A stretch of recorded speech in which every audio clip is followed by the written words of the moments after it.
I had to figure out how to use my strength that I had, my connection to kids, my relationships, and my understanding of how to take that curriculum and connect it with the needs of the kids.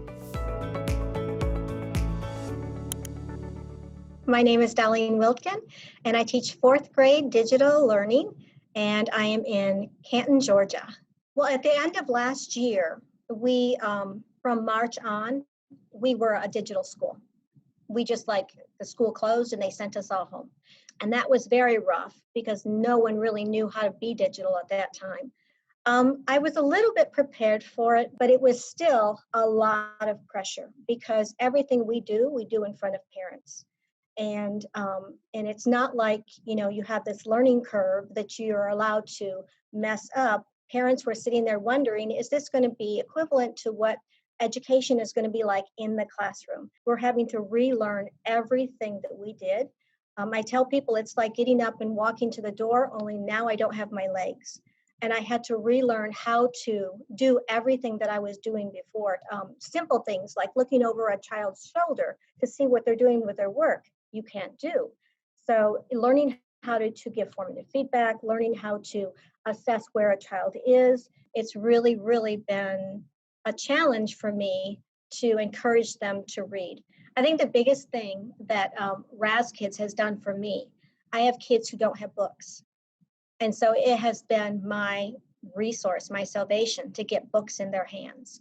I also, for guided reading groups, I love the guided reading lesson plans that are there. One thing that's happened to me as a teacher is I feel like my plate is so full trying to record lessons and do flipped lessons and rotate into small groups. And I just don't have time to plan. And you can't just paste links. Well, I guess you could paste links on a slide. But if you're going to do this job well, and you're going to give those kids what they deserve, then you have to think about everything you're doing. And it takes so long. But those lessons for the guided reading on Raz are so solid. And they're just so in line with our curriculum and our standards that has been a saving grace for me, huge. So I had to figure out how to use my strength that I had, my connection to kids, my relationships, and my understanding of how to take that curriculum and connect it with the needs of the kids. Well, one of the things I learned was something called the SAMR model. And I think that has really changed me in using technology because technology is much more purposeful.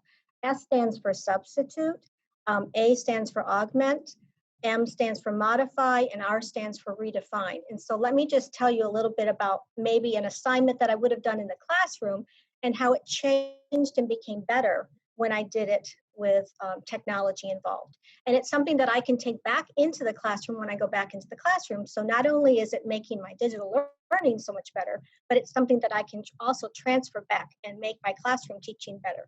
So maybe a typical assignment might be in social studies, and we have PowerPoint presentations. And so we go through those presentations and have discussions with the kids, and they maybe fill out a worksheet after watching it to show their understanding.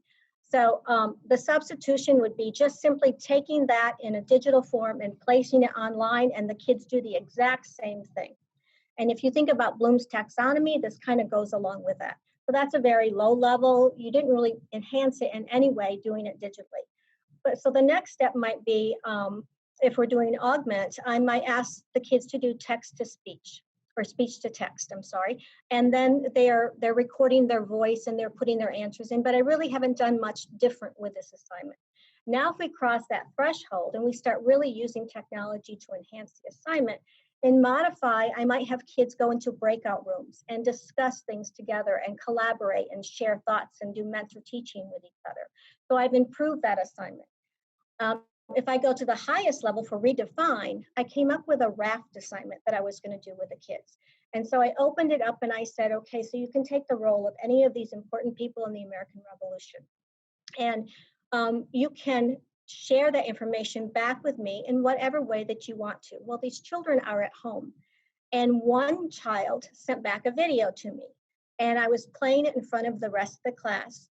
And I start her video and a horse rides up. And she's on the horse and she's dressed in this outfit. and she starts talking, and she's Paul Revere, and she lives on a horse farm. So she's Paul Revere, and she tells the story of Paul Revere. And that totally took that original assignment of watching a PowerPoint and raised it to a much higher level. This child is also a child that is in special ed. So now she's shining in a way that she's never before, because the class is applauding as they're watching her video. It was transformational for me to see what technology can do in engagement in the classroom, and also in changing my thinking as a teacher. I am no longer in that box. I'm out of that box, and I'm saying, what can we do? We've had so many experiences like that. Another experience I did in science was I had a stargazing night. And only because of technology did I think that we could meet after hours on our internet and Teams. And we had an app that we were using. So all the kids were together at their homes in their backyards. We were drinking hot cocoa and looking at the stars and talking to each other. And again, these are things that kids are going to remember because of the way that we're going about doing it. So digital learning for me has not only made me a better teacher, but I see the engagement. I see ways that I can engage kids much differently than I did before. So, I mean, I think just opening that door and allowing kids the freedom to use their strengths has really, really been, it's connected me again with how important that is as a teacher to do that for children. Because now I see ways to reach kids that I don't think I ever saw before. So digital learning for me has not only made me a better teacher, but I see the engagement. I see ways that I can engage kids much differently than I did before. I am no longer in that box. I'm out of that box, and I'm saying, what can we do?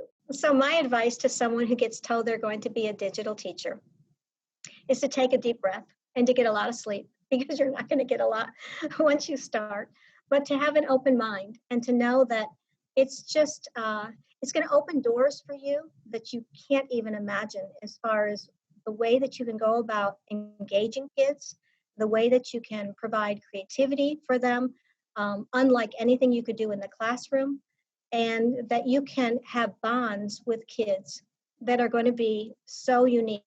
This year, the bond that I have with my students is beyond anything that I thought possible. And every day they show up, and I tell them, I'm so proud of you for having the courage to show up again. Because none of us knew what we were doing that first day when we showed up, and we were cheering because we connected digitally. But not only is it that kind of connection, but we learn together, and they cheer me on every time I can switch my screen so they can see something and it actually works. Or, and we have giggle times about, Mrs. Wiltgen, you're muted.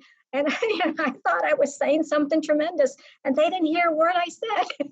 So, I mean, it's a wonderful experience that way, just to get to the level of a learner again as a teacher, and to get out of that rut and to really make yourself alive in a way that you maybe weren't, because you knew you were on a routine and you were doing things automatically in the classroom. The interruption of that really, really increases your awareness and your sensitivities to the children in a way that is really beautiful.